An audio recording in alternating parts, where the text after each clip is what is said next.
is Grace Lister. Great ride there by Grace Lister, finding herself in elite company in that first chasing group. This is the third group on the road. This race has been blown to pieces today, hasn't it? Absolutely blown to pieces.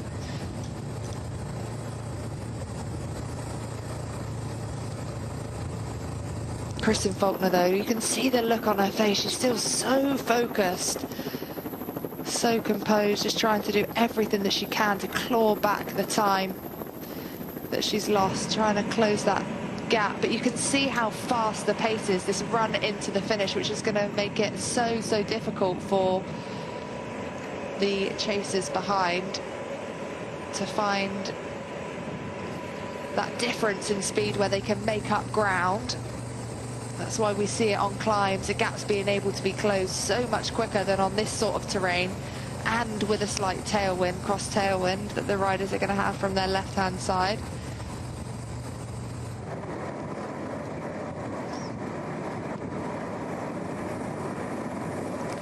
Good to see Marta Lack here, though. She was one of the riders that came down yesterday.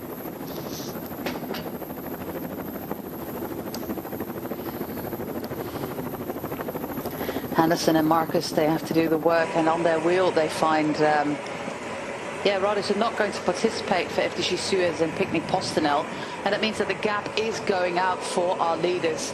Caroline Swinkels leading Kat Ferguson, Ali Wollaston, Elena Gasparini and Josie Nelson, who has to beat both Ferguson and Ali Wollaston to get that win in Kelso. So our virtual classification would be Ali Wollaston ahead of Kat Ferguson and Caroline Swinkels as it stands, with the 30-second time gap to the chasers.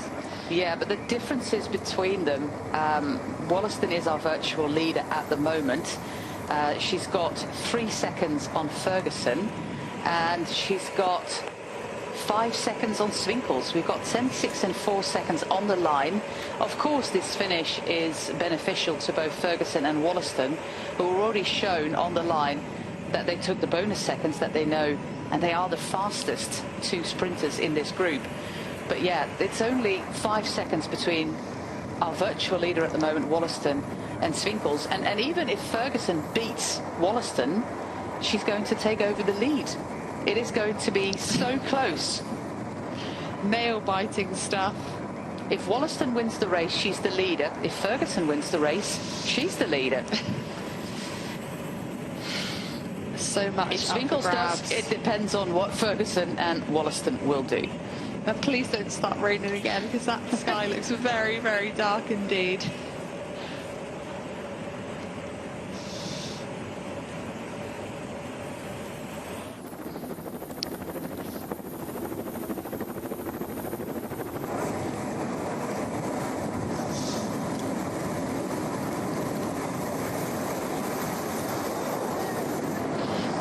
Millie Cousins here, just next to Imogen Wolf, just probably checking that she's okay.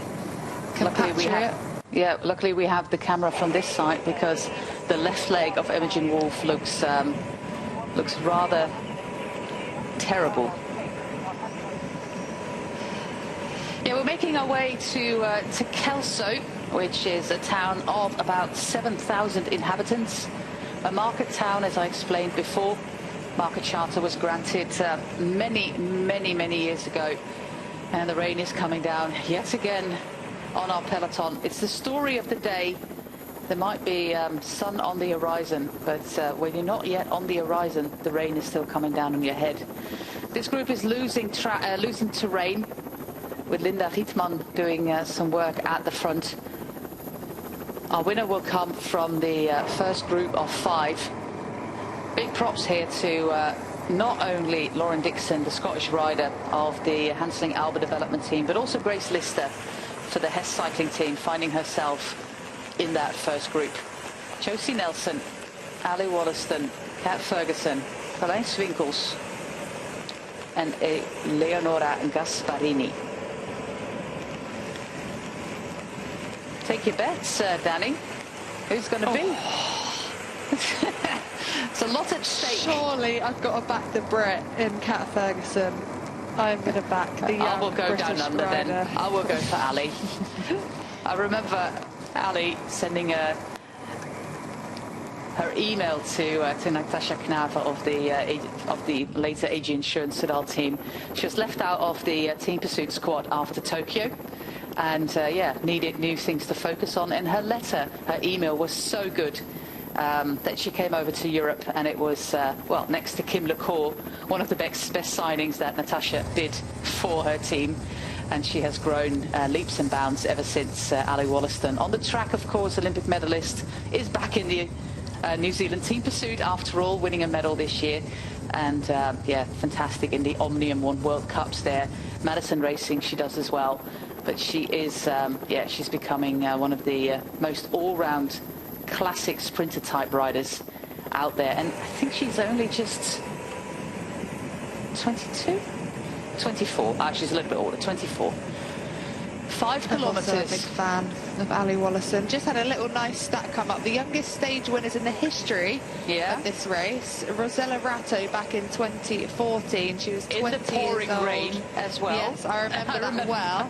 I was in that race. So do I. I was standing on the side of the road, which was not as bad as you would have probably felt, but I was there and I remember it indeed. But yeah, Kat Ferguson, 19 years age, could be the youngest stage winner ever. And do you know who the last British stage winner was here in Tour of Britain? Good question. I don't know either. I'm just putting you on the spot here. It wasn't last year. I would take a guess at Lizzie Deignan, but I'm not sure. I remember Hannah Barnes winning one of the early editions, one of the stages. Lizzie Deignan. Yeah, I'll go Lizzie Deignan. Yeah, okay.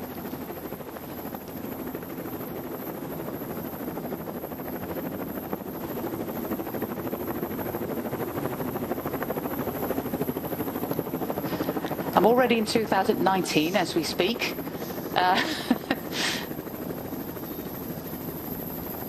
Yeah, Lizzie Deignan, stage 5 in 2019 from, oh Lord, it's a Welsh name, Clondrindod Wells to Wilt Wells? Something like that.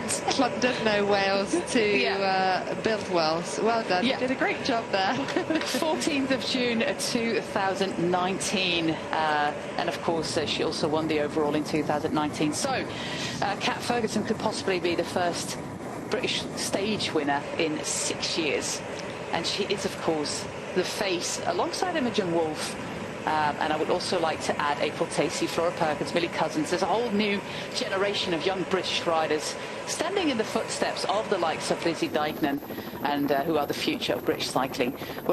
We are almost in Kelso. It doesn't really look like that. We're still on the outskirts, but we still only have 3 kilometres left to go. They have to keep on riding. The gap is only 30 seconds. Yet again, Wollaston is our virtual leader at the moment. 3 seconds behind her is Kat Ferguson. 5 seconds behind her is Swinkels. There's 10, 6 and 4 bonus seconds on the line. So,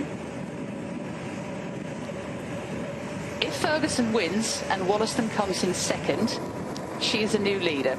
If Wollaston wins and Ferguson comes in second, she's a new race leader. For Swinkels, it means she has to win it, and Ferguson or Wollaston have to at least be third, which honestly I do not expect to happen with fast riders like Wollaston, Ferguson, and also Josie Nelson up there. Yeah, let's not forget Josie Nelson as well for the stage, because she has been sat on quite a lot, skipping a few turns. She'll also be the first British winner. Classification, and she has a very fast sprint on her. Gasparini is also fast, but has been doing all of the work for Caroline Swinkels here, who is in 4th position. Caroline Swinkels, though, going on the attack. She does not want to wait until that sprint finish. She shouldn't, and she can't, because she is not the sprinter. Look how easily Josie Nelson followed that move. She's still got the legs. 2 kilometres. Wollaston is also part, Ferguson is also part of this group. So Ali far, Wallison having to close the gap though, so Kat Ferguson was straight on the wheel. Ali Wallison having to use a little bit more of her energy, having to close that gap. She's now in the slipstream, so she's able to just run at these three riders. We're alongside the River Tweed at the moment, making our way to the centre over Kelso Bridge, a bridge designed by Rennie, the man who also did the Waterloo Bridge in London. There it is, over the River Tweed. Oh, it's so wet and so treacherous. We can't even see through the helicopter camera anymore. Oh, I'm just nervous looking at this as we approach the Flamme Rouge, and we got those pesky stones in the centre of Kelso. We have to be so careful, Danny, with our sprint. We do indeed, and we saw in the Vuelta where Kat Ferguson went down in stage 2. She was so angry with herself, but she was going to try and make amends here in Kelso as we come up to 1 kilometre to go here. We've got the 90-degree left at 500 to go. They'll then go over the bridge, the sweeping left with 300 to go onto the clinkers, where stage 3 winner will be crowned. I am very nervous about this final kilometre. It's been a stage with crashes, with Kim LaCour, with Mara Roldan, our previous 2 stage winners abandoning. And now we got 5 leaders: Caroline Swinkels, Ali Wollaston, Gasparini, and the 2 British riders, Josie Nelson. And what is Gasparini going to do there? And of course, Kat Ferguson. Ferguson is going to catch Gasparini. This has been a stage with many, many emotions over the bridge here in Kelso. You can see that Swinkels is taking it very carefully. That sprint is going to be decisive. We have Gasparini at the front, Ferguson on her wheel, Wollaston moving up, Josie Nelson moving up, off the bridge and onto the clinkers, onto these stones, and they're going to be so slippery. This corner, we have Wollaston taking the shortcut here. For now, Gasparini is in front position. There is Kat Ferguson starting the sprint out of the saddle, even on these stones. Kat Ferguson is going to be the first British winner since 2019, since Lizzie Deignan in Wales, and she's also the new race leader in the Lloyd's Tour of Britain. Kat